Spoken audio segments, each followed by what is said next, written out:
York Yankees were once the kings We of back, baseball, man. with 26 World Series rings and a reputation of pure dominance. But in 2004, they found themselves in a unique situation against their rival, the Boston Red Sox. It was playoff time in the American League Championship Series, and the Yankees were just one win away from their 40th World Series appearance. And you know the rest. That's insane. After taking that 3-game lead, the Red Sox did the unthinkable. They came back from being down 3-0 in the series, something that no team had ever done before. And Is that a Big Papi series? Was tied at 3-3, everyone wondered what was going to happen next.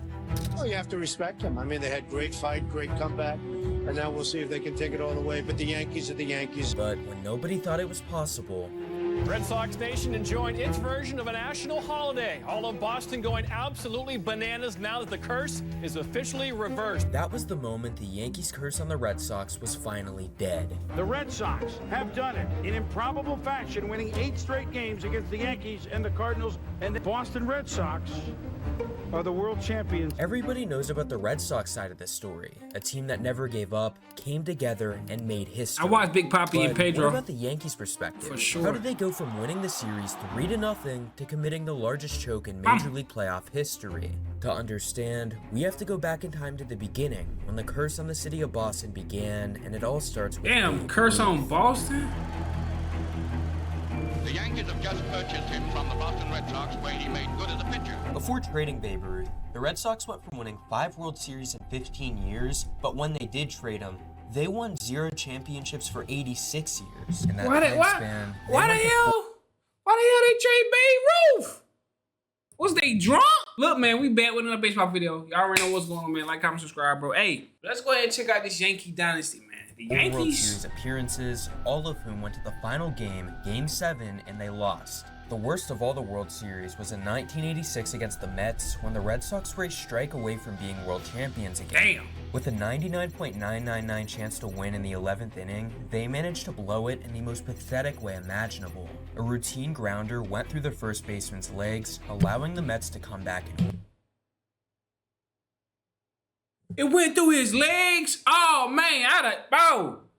Oh, we done got him out of the game. Oh yeah, he could play for my team no more. He couldn't even be in routine he couldn't even be in the went through city to first watch that. baseman's legs, allowing the Mets to come back and win it. Here comes Knight, and the Mets win it. But in the NYC I'd Browns, have beat it was him the up. complete opposite after the trade. The Yankees are champions of baseball. They won 25 World Series throughout the 1900s, had stars like Babe Ruth, They won 20, like 25 and like 55 years, gang.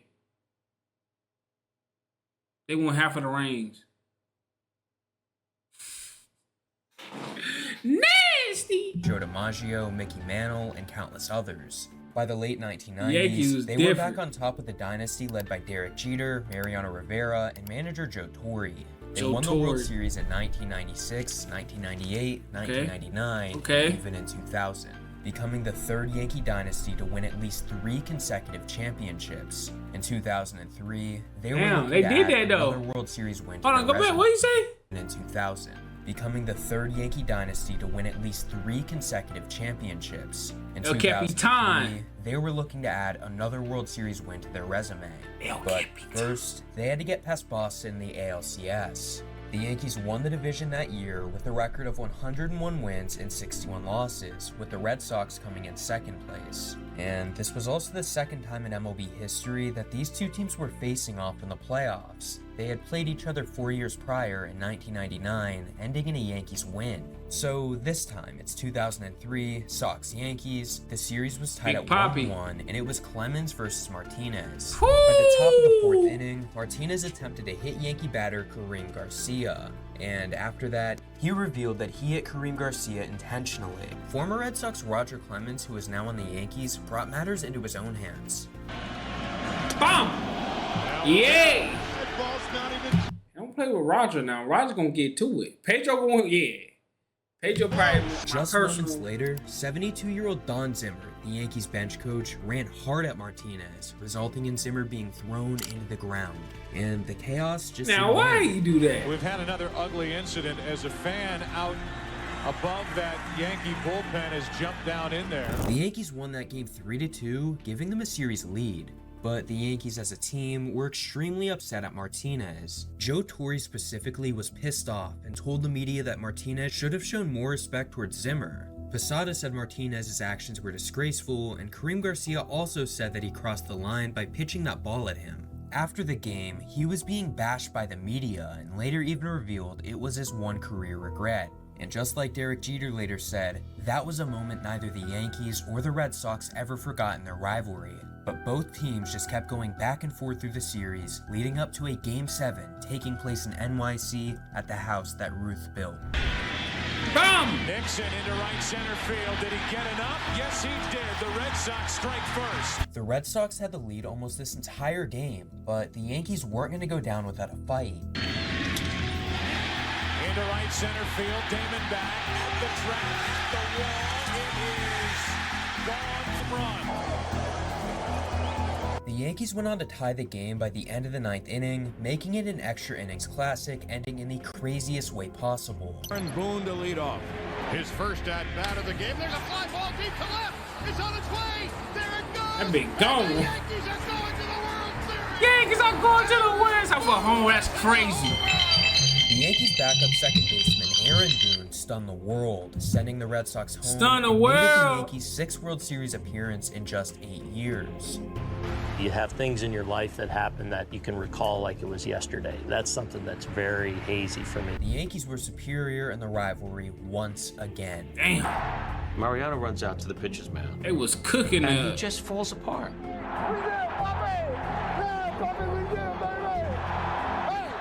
The Yankees went on to lose in the World Series against the Florida Marlins 4-2, but at the very least, the curse of the great Bambino was alive. Ghosts, and we got some ghosts in this stadium. How can you not believe in it? You know, the way things have curse happened around lives. here, you have to believe. The season was over, and the Yankees were about to make unbelievable roster changes. 2004 was going to be much different than any Yankee fan had seen in years, starting with an insane free agency.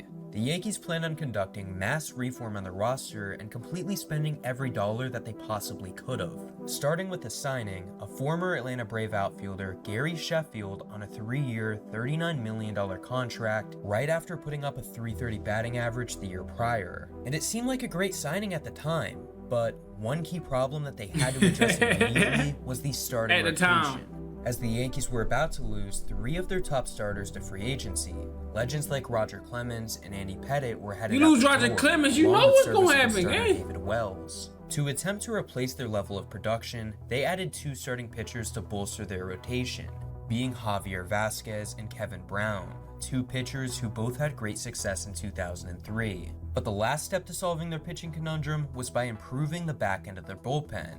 Even with Mariano Rivera as their closer in 2003, they significantly lacked other options, and had a bullpen that gave up a 746 OPS. Dang. So, they decided there was one good way to fix their bullpen troubles, and that was to sign a former Red Sox closer, Tom Gordon, along with iconic former Red Sox reliever Paul Quantrill. So by this point, the rotation and the bullpen were both revamped. But when everything was going right, something went wrong. Their supposed starting third baseman Aaron Boone tore his left ACL in the middle of a random pickup basketball game, leading to the Yankees making one of the greatest decisions in franchise history, which was trading for the one and only Alex Rodriguez. You know who it is? Pretty boy.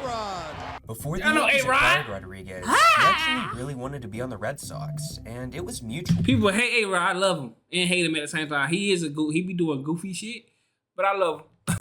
His team at the He hit that time, ball. the Texas Rangers, agreed on a trade to He send hit him to that ball. Boston, but it was blocked by the MLB Player Association. I'm about to say, if he'd have went to Boston, oh my God. Imagine A-Rod with Big Papi and Pedro.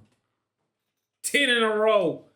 Nigga, 10 in a row. As long as A-Rod can shut up Found out sometimes, he you know? blocked it, he got drunk and threw up everywhere. But the good thing for Rodriguez landing with the Yankees was that A-Rod and Jeter were known as best friends throughout the 90s, despite being on separate teams. And when their 2 teams played each other in the past, they actually had sleepovers at each other's homes. But this friendship quickly turned into an episode of Keeping Know how Up long with that the lasted, Kardashians, bud? and it was all A-Rod's fault. He went on to interviews saying things like, "You go into New York trying to stop Bernie Williams, Paul O'Neill, and everybody. You never say, don't let Derek Jeter beat you. That's never your concern. Rodriguez what, he really said that, bro? About El Capitan?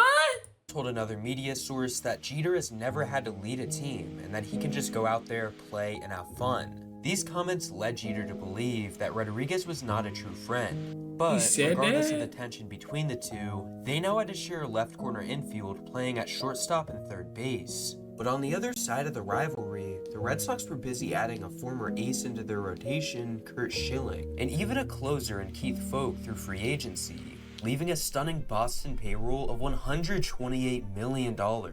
However, it still didn't compare to the New York Yankees' $185 million payroll, the most amount of money spent on a team in league history at the time. But the reality is, both of these two teams had some of the best talent in MLB history, with over 8 of their players later getting onto Hall of Fame ballots. ESPN projected the AL East division to be within 1 game of one another, with Boston even winning it over the Yankees. Despite what the national media may have thought, the entire Yankees organization still expected to win the 2004 World Series. Their owner, George Steinbrenner, said, "We've got the best team in baseball. Now it's time to prove it on the field."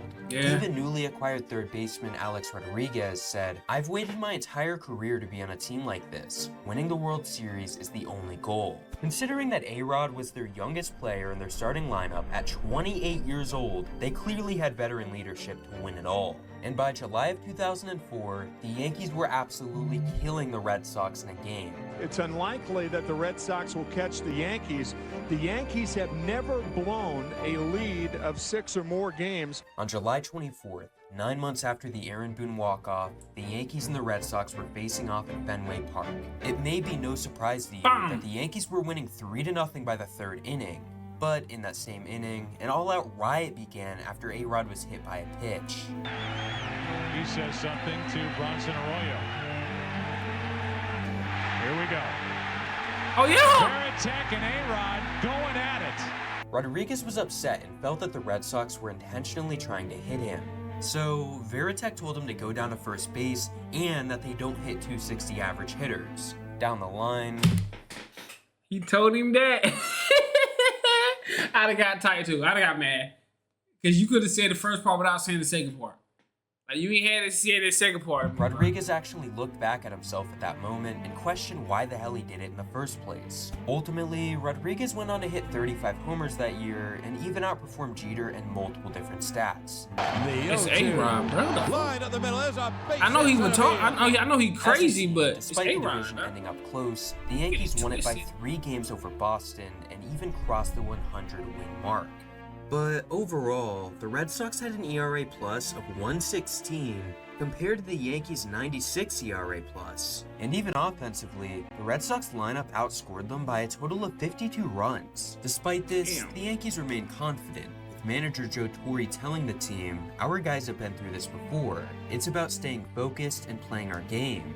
In the first round of the playoffs, that's exactly what the team did against the Minnesota Twins. While the Yankees lost Game 1, they took control of the series, winning Game 2, 3, and 4, making them 1 win away from an ALCS berth facing the undefeated playoff Red Sox. Winning the series against Minnesota was going to come down to the greatest closer in Yankee history, Mariano Rivera. Ground ball. Yankees, Red Sox, LCS for the 2nd year in a row. The 2004 ALCS was now officially set to be Boston versus New York. And quite frankly, both sides felt confident, but the Yankees and their fans specifically may have been a little bit too confident. And the same goes for Boston.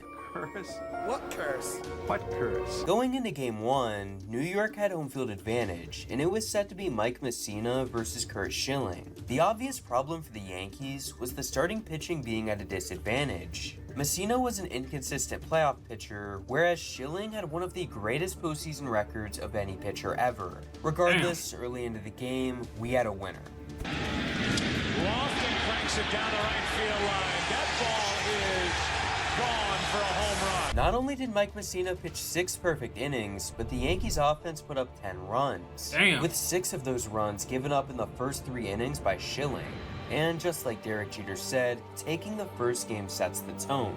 While the Yankees' confidence and momentum was certainly boosted, they all knew that Game 2 would be a must-win against Pedro Martinez. However, it felt improbable because the Yankees starter was nowhere near Pedro's level of production. But despite the improbable odds, Into center field. That ball will fall for a hit. Jeter's coming to the plate. Damon's throw, too late. with a final score of 3-1 in Game 2, the Yankees beat Martinez and the Red Sox. I mean, what can I say? Just tip my hat and call the Yankees my daddies. With a 2-0 lead in the series, the Yankees were now in Pedro. Boy, he looking at him, boy. out to Fenway Park, preparing for one of the greatest games in Yankee history. Fenway Park was loud. They wanted the damn curse to be over and for something to go their way. But early in the game, we saw A-Rod getting hits, Matsui hitting homers, and the Red Sox bullpen completely imploding. The Yankees were having fun, with players smiling and giving high fives in the dugout. By the end, Game 3 of the 2004 ALCS was the longest 9-inning playoff game ever at 4 hours and 20 minutes. This is a nightmare for the Red Sox and their fans. After the Game 3 loss, the Red Sox had just a 6% chance to win the series and appeared to be in shambles. Tomorrow's going to come real quick, and we got to try to win tomorrow. I mean, I sat in that dugout for a lot of wins this year and took the smiles and the laughs and everything, and you have to sit through a night like tonight. I won't bail on those guys. We'll show up tomorrow and play. There were 0 teams to ever come back and win a series after being down 3-0, leaving Yankees players with sky-high confidence. Have you ever seen anything like there was 0 the teams? first 4 guys in this lineup all getting hot together at the same time? It's the right time to do it. Now, since we got to the playoff, it's a set lineup and it's been working. The following day, the Red Sox were being bashed in the media and were now known as the Boston Dead Sox. We were up 3-0. We had just beat the piss out of you in Game 3. We were thinking, we're going to the World Series. All the Yankees needed to do was win one more game against Boston, specifically Game 4 of the ALCS. New York came laser focused, led by 2 runs in the 5th inning, and then were leading by 1 singular run in the bottom of the 9th. The curse living on, and their next World Series appearance was all in the hands of Mariano Rivera, the same closer who had 30 postseason saves from 1996 to 2004 with a .75 ERA. Against Boston, he had blown 7 saves out of 22 opportunities since 2001, meaning that this game and series felt as good as over, but Red Sox fans remained optimistic, holding signs saying things like "it ain't over yet" or "you gotta believe it to see it." In the first at-bat in the bottom of the 9th, it was Rivera versus Kevin Millar, and during a 3-1 count, this happened. And there's life for the Red Sox. With the potential tying run on first base, the Red Sox decided to put Dave Roberts as the pinch runner for Millar. Roberts had actually been in the clubhouse from the 5th to the 7th inning, watching videos of Yankee relievers for if he later got the opportunity to pinch run. However, the Yankees were prepared for Roberts to attempt to steal the base with his blazing speed. So, they tried not 1, not 2, but 3 pickoff attempts to get Roberts out. And just a few moments later, he did this. Miller still waiting for his first pitch. Gone! Roberts is going. Posada's throw. Roberts safe. You sure about that? Because of that iconic steal, the Red Sox tied the game, making it run into extra innings where the Yankees fell. Damn! Big Poppy, you know what it is. That bitch gone. Hey, go back to the parking lot. Them was getting y'all cars, man. Is easily changed in a short series, and there's not much you can do about it. And just one game later in Game 5, there was yet again another game that went all the way into the 14th inning. Virtually every single player from the Red Sox and Yankees bullpen pitched, and it came down to the very final moment. What the fuck? Man, let me tell y'all something. That's Big Poppy, man. It was unbelievable. Each game is a series in itself. With the Red Sox taking Game 4 and 5, the series was headed back to New York for Game 6. I better recognize. The Yankees had to face Curt Schilling again. Only this time, Schilling was dealing with an ankle injury and even pitched with a bloody sock. Emotions were running high for both of these two teams all game long. In the 8th inning, it was 4-2 Boston, and Alex Rodriguez did this. Off the end of the bat. Some dumb shit. Arroyo. The ball is loose. Yeah, Alex. Yeah. On the right field line. Remember earlier in the season when A-Rod was hit by the pitch? Well, this was basically Rodriguez's version of revenge. Hitting the ball out of Arroyo's you know what's glove. crazy? I seen that in the video I did about A-Rod, and the video dude was making it seem like it was a bad thing. I ain't mad at A-Rod now. Now that I look back at it, now that I see the full context of it, I ain't mad. Man, I did the same thing. The same pitcher who once hit him. But the umpire ruled the play as interference from A-Rod, not only making him out, but also reversing the run that Jeter scored, putting him all the way back onto first base. Manager Joe Torre was livid about the situation, regardless of it being the right call by the umpires. So Yankees fans took this into their own. They did bad. This umpire crew, I can't do as this that. fan base for the Yankees throwing baseballs onto the field. This place is dangerous now. They're going to have to call the players off the field. Everybody's going to have to leave the field. With emotions running rampant in Old Yankee Stadium, this was a mess. But in the bottom of the 9th inning, the Yankees had yet again another chance to win the series. With a runner on first and second, with 2 outs, they were 1 homer away from making history. Runners go. Red Sox force got his head struck out. So, it was all going to come down to a Game 7 feud between the two teams. I'm always a believer in the team that won the last game is the one that has the momentum. You know, and last year, the Red Sox won the last game, 6. And, you know, we were able to fight back and win Game 7. Owner George Steinbrenner was also pulling out every string he could to get the curse back on track. Yankee legend Bucky Dent threw out the first pitch to Yogi Berra, and to make it even more special, the game was coincidentally scheduled to be on Yankee legend Mickey Mantle's birthday. However, they needed to do one obvious thing, which was to start hitting again. From Game 4 onward, Alex Rodriguez had 2 hits, Gary Sheffield had 1, and Tony Clark had 3. The last thing they wanted to do was lose this game. Jeter actually said that the Yankees' pain and losses to the Red Sox outweigh the victories. But unfortunately for Jeter, the Red Sox got off to a hot start in Game 7. And here's Ortiz. That big Poppy! Y'all better stop. No, I don't even know why they pitched the Big Poppy. A pitcher who had given up 3 runs in Game 3, the pitching didn't look very good at all. Just an inning after Ortiz hit that bomb, Kevin Brown loaded the bases and was taken out for Javier Vasquez, who was now thrown into a bases-loaded situation against Johnny Damon. Up to that point, Damon was 4 for 30 with 8 strikeouts. But when nobody thought it was possible, trying to do the same. A bomb. Damon hits it in the air to right field. Sheffield back I'm crying. in the corner. I'd have shed a tear. I ain't gonna lie. Shit, that couldn't be me. But I'd have shed a tear. I'd have shed a tear. I'd have been in tears. What? But I don't even know why they pitched the Big Poppy, bro. Johnny Damon. That home run made the Yankees fans quiet and every strand of momentum dead. Here it is. Ground ball to second. Reese. The Boston Red Sox have won the pennant. This was the beginning of a new curse, the reverse of the Great Bambino. The reverse of the Great Bambino. Damn. Yo, how did they lost 3 games back to back, bro? I blame Big Poppy, bro. The fact that they kept continuing to pitch the Big Poppy is beyond me. Let me know in the comments what y'all think, though, man. Let me know in the comments what y'all think. But I'm starting this video, man. Y'all already know what's going on, man. No cap.